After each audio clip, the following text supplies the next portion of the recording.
Good morning, everyone. Today we will read about the topic various structures of society and knowledge patterns and their relationships, which falls under the subject that is knowledge, language, and curriculum. CC7 is the code of that paper. So, this topic, which is various structures of society and knowledge patterns and their relationship, we will study this topic in dividing the topic into three subtopics. Which one? First one will be society, the second one will be social structure, and the third one will be knowledge patterns. So we will study this particular topic by dividing into three different parts. So first of all, we will study about the society. As you see in this picture, what is society? Society consists of various parts of the structure. That is, first one is the family, the education system, the religious institutions, the political systems and the economy. So हम कह सकते हैं कि society बहुत सारे component से मिलके बनी है, बहुत सारे पार्ट से मिलके बनी है. The first one will be the family. जो हमारी फैमिली होती है वो एक पहला पार्ट है सोसाइटी का. हमारा एजुकेशन सिस्टम, जहाँ हम एजुकेशन लेने जाते हैं, school, college, institutions.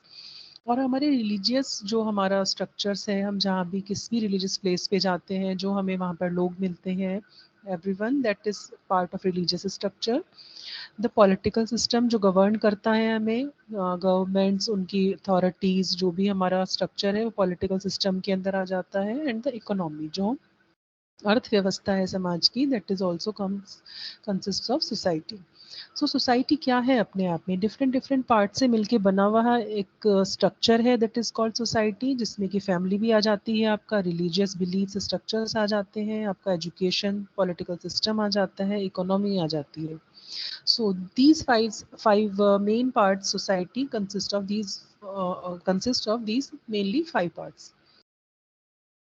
So next, if we go to the social structure, जो हमारा second part है social structure, अगर हम उसकी बात करें तो social structure एक group है, social group है, जो family, religious, पॉलिटिकल पार्टीज और इन सबसे मिलके बना था, जिसको हम सोसाइटी कह रहे थे. तो वो सोसाइटी ही हमारा सोशल स्ट्रक्चर की तरह से बिहेव करता है, रोल प्ले करता है, जब हम उसके particular accepted ways of behaviour हम उसमें ऑर्गेनाइज कर लें. मतलब हर ग्रुप, जिन जिन ग्रुप से मिलके सोसाइटी बनी है, वो each and every group exhibits organized, fairly stable और commonly accepted ways of behavior. अगर वो हर ग्रुप accepted norms के अकॉर्डिंग काम करता है, accepted behaviors के तहत काम करता है, तब हम उसको कहेंगे कि social structure हमारा फाइन है. Each of these group is distinguished by the roles. So role सबके डिफाइंड होते हैं. एजुकेशन सिस्टम में जो पर्सनस हैं उनके रोल्स डिफाइंड हैं, जो पॉलिटिकल में हैं उनके रोल डिफाइंड हैं, सबके रोल्स एंड नॉर्म्स डिफाइंड है. तो जब तक हर कोई अपने अपने पार्ट पे अपना अपना रोल सही से प्ले कर रहा है, तभी तक जो सोशल स्ट्रक्चर है वो स्टेबल है, वो रुका हुआ है. जैसे ही उसमें चेंज आना शुरू होगा, रिफ्ट आना शुरू होगा, रोल्स सही से नहीं निभाएंगे, अपने अपने स्ट्रक्चर, अपने अपने रोल्स के अकॉर्डिंग, नॉर्म्स के अकॉर्डिंग नहीं करेंगे, तो वहीं पे जो इक्वेशन है, जो इक्विलिब्रियम है सोसाइटी के अलग अलग पार्ट्स के बीच में, वो गड़बड़ हो जाएगी, वो डिसबैलेंस हो जाएगी, और वहीं पर सोशल स्ट्रक्चर का भी जो पैटर्न है वो गड़बड़ हो जाएगा. तो इस वजह से हम कह सकते हैं कि सोशल स्ट्रक्चर एक तरह से सोसाइटी का वो स्ट्रक्चर है, जब तक कि उसके सारे कंपोनेंट, सारे पार्ट्स एक पर्टिकुलर नॉर्म्स के तहत बिहेव कर रहे हैं, स्टेबल हैं, तब तक स्ट्रक्चर सही बना हुआ है. जैसे ही वो सारे पार्ट्स या कंपोनेंट्स अपने अपने रोल से निकल कर, अपने अपने रोल से, अपनी लिमिट से निकल कर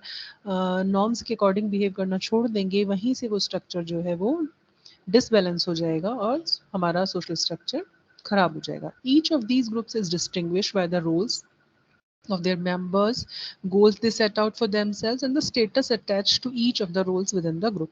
So अगर हम बात करें, जैसे फैमिली की ही बात करें, जो कि मेन कंपोनेंट है सोसाइटी का, तो उसमें भी हर मेंबर के अपने कुछ सेट रोल्स होते हैं. जैसे कि जो फादर है वो अलग रोल निभाएगा, जो किड्स हैं वो अलग रोल निभाएंगे, और जो फीमेल मेंबर है फैमिली की अलग रोल निभाएंगी. उसी तरह से जो एल्डरली मेंबर्स होते हैं फैमिली का, उनका अलग रोल होता है. तो सबका अपना अपना अलग अलग सेट रोल है फैमिली में, तो फैमिली अच्छे से वर्क करती है. सिमिलरली जो अगर हम इसको ब्रॉड थोड़ा पर्सपेक्टिव में देखें तो सोसाइटी के जो अलग अलग ग्रुप्स हैं, भले वो रिलीजियस हो, एजुकेशनल हो, या फिर आपका पॉलिटिकल ग्रुप्स हों, उनके सेट पैटर्न, सेट नॉर्म्स होते हैं, रोल्स होते हैं। अगर वो उन्हीं तक सीमित रह के उनको अच्छे से फॉलो करते हैं, तब तक हमारा सोशल स्ट्रक्चर स्टेबल रहता है और उनको कोई खतरा नहीं होता है सोशल स्ट्रक्चर को। जैसे ही रोल से बाहर निकल के डिफरेंट बिहेवियर्स हम देखते हैं, वहीं पर स्टेटस और रोल्स जहाँ उससे अलग होते हैं, तभी हमारा जो सोशल स्ट्रक्चर है, जो ग्रुप का जो रोल है, वो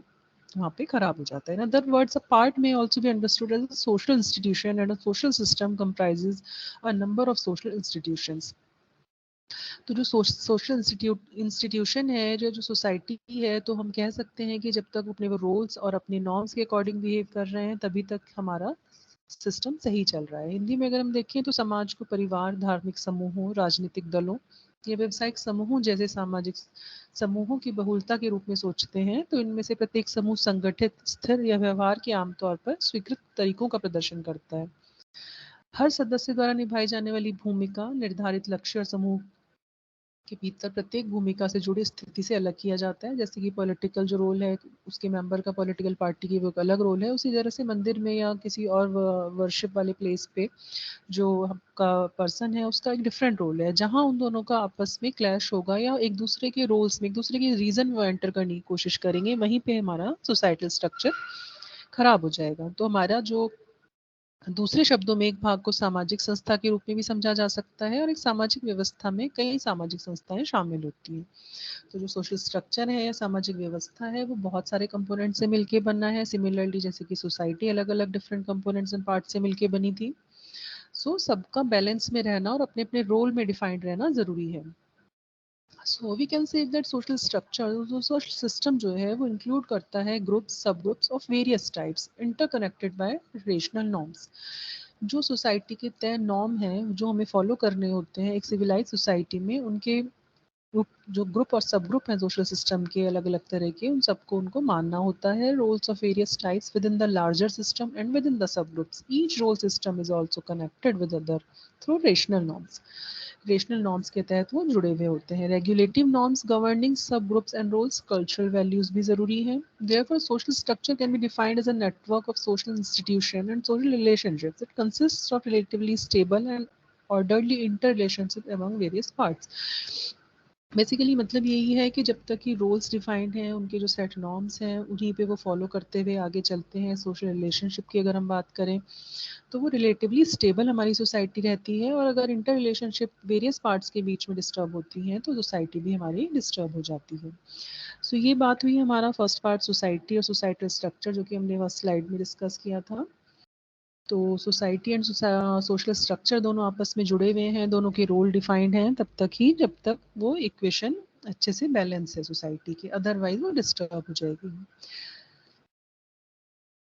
नेक्स्ट हम सोशल एलिमेंट्स की अगर हम बात करें, सोशल स्ट्रक्चर के एलिमेंट्स क्या क्या हैं, किससे मिलके बने हैं, तो इस फिगर से जैसे कि आप देख पा रहे हैं, values, norm, status and role, ये चार चीज़ें डिफाइन करती हैं। चार पार्ट्स जो कंपोनेंट्स हैं वो डिफाइन करते हैं कि किस तरह का सोशल स्ट्रक्चर होगा। जैसे एक पर्टिकुलर कम्युनिटी या सोसाइटी के ग्रुप में उनकी पर्टिकुलर वैल्यूज़ होती हैं, अलग अलग वो रिलीजन से जुड़े हो सकती हैं सोसाइटी, अलग अलग डेमोग्राफिक सिचुएशन के हिसाब से अलग हो सकती है सोसाइटी, या किसी भी तरीके से हम सोसाइटी को डिफर कर सकते हैं। तो जो उनकी कल्चरल वैल्यूज़ हैं या उनकी जो इकोनॉमिक वैल्यूज़ हैं या उनकी ह्यूमन वैल्यूज़ हैं, हर तरह की जो रिलीजियस वैल्यूज़ हैं, सब कुछ उनका अलग होगा।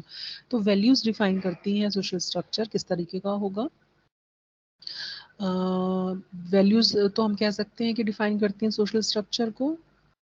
नॉर्म्स में अगर हम कहें, नॉर्म्स जो सोसाइटी के हैं कि एक चीज़ किसी सोसाइटी में वैलिड है तो मे बी दूसरे में वो वैलिड ना हो, या एक में है तो दूसरे में ना हो। तो इस तरह से हम कह सकते हैं कि नॉर्म्स हर सोसाइटी के अलग हैं और वही डिफाइन करते हैं सोसाइटी का सोशल स्ट्रक्चर कैसा होगा।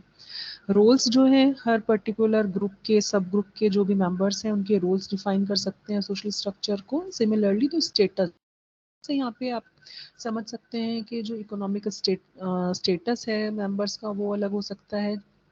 सपोज फॉर एग्जांपल हम सोसाइटी को 3 मेजर स्ट्रेटा में बांट सकते हैं।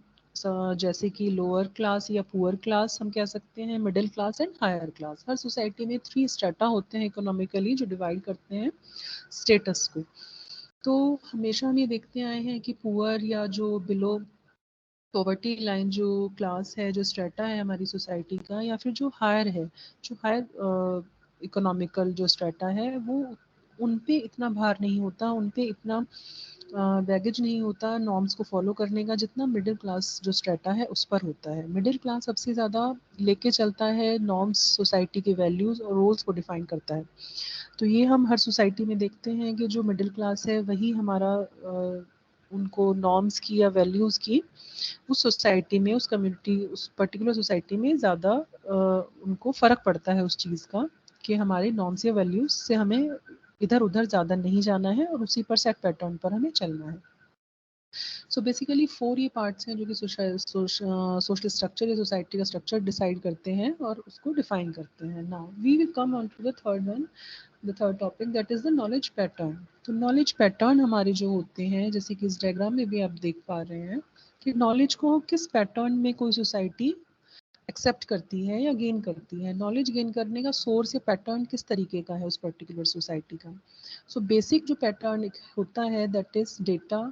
सबसे पहले हमें किसी भी जो रॉ हमारा इंफॉर्मेशन है दैट इज़ कॉल्ड डेटा। उसके बाद हम आते हैं इन्फॉर्मेशन पे, then knowledge and then wisdom. So ये 4 जो लेवल्स हैं, ये पैटर्न हर जगह हमें कॉमन एक दिखाई देता है सोसाइटी में। इसको अगर हम समझने की कोशिश करते हैं तो डेटा से इन्फॉर्मेशन एक स्टेप अप है, then the knowledge and the highest level is the wisdom. So data से इंफॉर्मेशन हम किस तरह से जाते हैं कि जब हम डेटा जो हमारे पास इंफॉर्मेशन जो हमारे पास रॉ एक ऑब्जर्वेशन आई है, जो हमने कलेक्ट की है, उसके बीच में जब हम अंडरस्टैंड कर लेते हैं रिलेशनशिप को, तब हम कह सकते हैं कि हमने एक इंफॉर्मेशन जनरेट की। सपोज जैसे हमने कोई डेटा कलेक्ट किया, ऑब्जर्व किया हमने कि कोई ग्रुप ऑफ स्टूडेंट्स है, उसका हम एटीट्यूड जानना चाहते हैं, हमने कोई उनसे क्वेश्चन फिल करवाया और डिफरेंट क्वेश्चंस का हमें वहाँ पे स्कोर उनका मिल गया। तो हमारे पास उसके बीच में क्या रिलेशन है, कुछ इन्फ्रेंस हम नहीं निकाल सकते जब तक सिर्फ हमारे पास रॉ वैल्यूज़ हैं, दैट इज़ कॉल्ड डेटा। जब हम उनको अरेंज करके कैटेगराइज करने के बाद उनके बीच में रिलेशनशिप देखते हैं कि हाँ, इस एज से इस एज ग्रुप के बच्चों का एटीट्यूड इतना था, या इस एज से इस एज के बच्चों ग्रुप एटीट्यूड इतना था, या पर्टिकुलर किसी स्टेटस से रिलेटेड बच्चों का एटीट्यूड ये था, तो हम वहाँ पर एक उनके बीच में रिलेशनशिप सेट कर रहे हैं, ऑब्जर्वेशंस के बीच में कोई मीनिंग निकाल रहे हैं, तो तब हम उसको इन्फॉर्मेशन की कैटेगरी में रखते हैं। देन जब इन्फॉर्मेशन हमारी सेट पैटर्न्स में बदलती है, जब हम उसके बीच में पैटर्न समझ जाते हैं कि पर्टिकुलर सपोज हम कहें कि 8 से 15 जो वर्ष के बच्चे हैं, उनका जो एटीट्यूड है पढ़ाई के प्रति वो मॉडरेट है या लो है, इस तरह की अगर हम कोई इन्फॉर्मेशन पैटर्न देखते हैं, तो तब हम उसको नॉलेज की कैटेगरी में एक फिक्स्ड वैलिडेट करके, सोर्स से वैलिडेट करके हम अगर कोई इन्फॉर्मेशन के बीच में पैटर्न नोटिस करते हैं, कुछ इन्फ्रेंस इंटरप्रेट कर सकते हैं, तब हम उसको नॉलेज की कैटेगरी में रखते हैं।